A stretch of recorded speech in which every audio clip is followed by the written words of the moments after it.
Hi ಎಲ್ಲರಿಗೂ ನಮಸ್ಕಾರ. ಇವಾಗ ಎಲ್ಲಿ ನೋಡಿದರೂ ಮಾವಿನೆಣ್ಣೆ ಸಿಗ್ತಿದೆ. ನಿಮಗಿವತ್ತು ಸಿಂಪಲ್ಲಾಗಿ ಒಂದು ಮ್ಯಾಂಗೋ ಕಸ್ಟರ್ಡ್ನ ಹೇಗೆ ಮಾಡೋದು ಅಂತ ತೋರಿಸ್ತಾ ಇದ್ದೀನಿ. ಒಂದು ಪಾತ್ರೆಗೆ ಅರ್ಧ ಲೀಟರಷ್ಟು ಹಾಲು ಹಾಕ್ಕೊಂಡು ಇದನ್ನು ಕಾಯಿಸ್ಕೋಬೇಕು.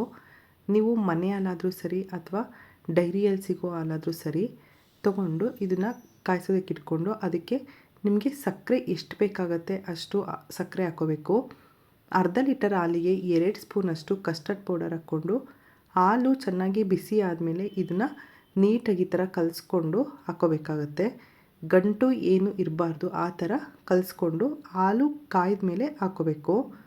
ಕಸ್ಟರ್ಡ್ ಪೌಡರ್ ಮಿಕ್ಸ್ ಹಾಕ್ಕೊಂಡ್ಮೇಲೆ ಇದನ್ನು ಕಂಟಿನ್ಯೂಸ್ ಆಗಿ ಈ ಥರ ನೀಟಾಗಿ ತಿರುಗಿಕೊಂಡು ಕಾಯಿಸ್ಕೋಬೇಕು. ಇಲ್ಲಾಂದರೆ ಇದು ತಳ ಹಿಡಿಯುತ್ತೆ ಮತ್ತು ಒತ್ತೋಗುತ್ತಲ್ವ, ಆವಾಗ ಟೇಸ್ಟ್ ಚೆನ್ನಾಗಿ ಬರಲ್ಲ. ಅದಕ್ಕೋಸ್ಕರ ಲೋ ಫ್ಲೇಮಲ್ಲಿ ಇಟ್ಕೊಂಡು ಒಂದು 5 ನಿಮಿಷ ಇದು ಚೆನ್ನಾಗಿ ಕುದಿ ಬರೋವರೆಗೂ ಇದೇ ಥರ ಮಿಕ್ಸ್ ಮಾಡ್ತಾ ಕಾಯಿಸ್ಕೋಬೇಕಾಗತ್ತೆ.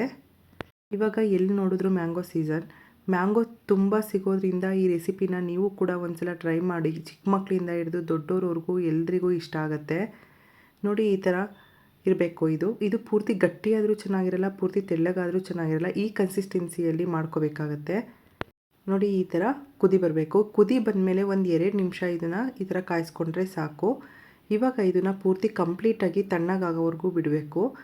ನೋಡಿ, ಇವಾಗ ಪೂರ್ತಿ ಕಂಪ್ಲೀಟಾಗಿ ಇದು ತಣ್ಣಗಾಗಿದೆ. ತಣ್ಣಗಾದರೆ ಈ ಕನ್ಸಿಸ್ಟೆನ್ಸಿಯಲ್ಲಿ ಬರುತ್ತೆ.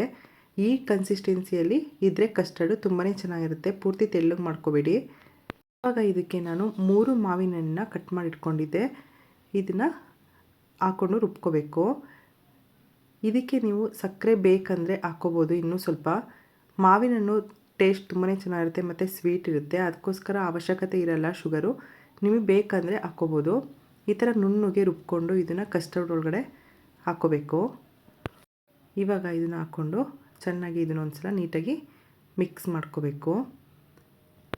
ನೋಡಿ, ಈ ಥರ ನೀಟಾಗಿ ಮಿಕ್ಸ್ ಮಾಡಿಕೊಂಡು ಈ ಕನ್ಸಿಸ್ಟೆನ್ಸಿಯಲ್ಲಿ ಇರಬೇಕು. ನೋಡಿ, ಕಲ್ಲರು ಕೂಡ ನ್ಯಾಚುರಲ್ ಆಗಿ ತುಂಬಾ ಚೆನ್ನಾಗಿ ಬರುತ್ತೆ. ಟೇಸ್ಟು ಕೂಡ ಅಷ್ಟೇ ಚೆನ್ನಾಗಿರುತ್ತೆ. ಇವಾಗ ಇದಕ್ಕೆ ಫ್ರೂಟ್ಸ್ ಆ್ಯಡ್ ಮಾಡ್ಕೋಬೇಕು. 1 ಕಪ್ಪು ಸೇಬು ಕಟ್ ಮಾಡ್ಕೊಂಡು ಹಾಕ್ಕೊಂಡಿದ್ದೀನಿ ಮತ್ತು ಬಾಳೆಹಣ್ಣು ಹಾಕ್ಕೊಂಡಿದ್ದೀನಿ. 1 ಕಪ್ಪಷ್ಟು ದಾಳಿಂಬೆನ ಹಾಕ್ಕೊಂಡಿದ್ದೀನಿ. 1 ಸ್ಪೂನಷ್ಟು ಪಿಸ್ತಾ ಮತ್ತು ಗೋಡಂಬಿ, ಬಾದಾಮ್ ಮತ್ತು ಒಣದ್ರಾಕ್ಷಿನ ಕಟ್ ಮಾಡಿದ್ನಲ್ವ, ಅದೆಲ್ಲ ಡ್ರೈ ಫ್ರೂಟ್ಸ್ನೂ ಕೂಡ ಹಾಕ್ಕೊಂಡಿದ್ದೀನಿ. ಇವಾಗ ಇದನ್ನು ನೀಟಾಗಿ ಮಿಕ್ಸ್ ಮಾಡ್ಕೋಬೇಕು. ನಿಮಗೆ ಡ್ರೈ ಫ್ರೂಟ್ಸು ಇನ್ನೂ ಸ್ವಲ್ಪ ಬೇಕಂದರೆ ಹಾಕ್ಕೋಬೋದು. ನೋಡಿ, ಈ ಥರ ನೀಟಾಗಿ ಮಿಕ್ಸ್ ಮಾಡಿಕೊಂಡ್ರೆ ಸೂಪರಾಗಿ ಮ್ಯಾಂಗೋ ಕಸ್ಟರ್ಡ್ ರೆಡಿಯಾಗಿದೆ. ಈ ಸೀಸನಲ್ಲಿ ನೀವು ಈ ಥರ ಒಂದ್ಸಲ ಟ್ರೈ ಮಾಡಿ ನೋಡಿ.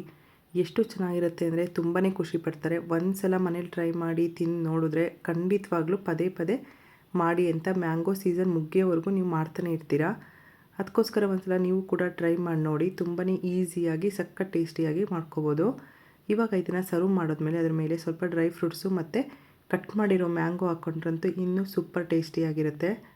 ಇಷ್ಟು ಈಸಿಯಾಗಿ ಕಡಿಮೆ ಸಮಯದಲ್ಲಿ ಟೇಸ್ಟಿಯಾಗಿ ಮಾಡ್ಕೋಬೋದು ಅಂದರೆ ನೀವು ಕೂಡ ಮಾಡ್ತೀರಾ ಅಂತ ಅಂದ್ಕೊಂಡಿದ್ದೀನಿ. ಈ ವಿಡಿಯೋ ನಿಮ್ಗೆ ಇಷ್ಟ ಆಯಿತು ಅಂದರೆ ಪ್ಲೀಸ್ ನಮ್ಮ ಚಾನಲ್ನ ಲೈಕ್ ಮಾಡಿ, ಶೇರ್ ಮಾಡಿ ಮತ್ತು ಸಬ್ಸ್ಕ್ರೈಬ್ ಮಾಡ್ಕೊಳ್ಳೋದ ಮರಿಬೇಡಿ. Thank you for watching.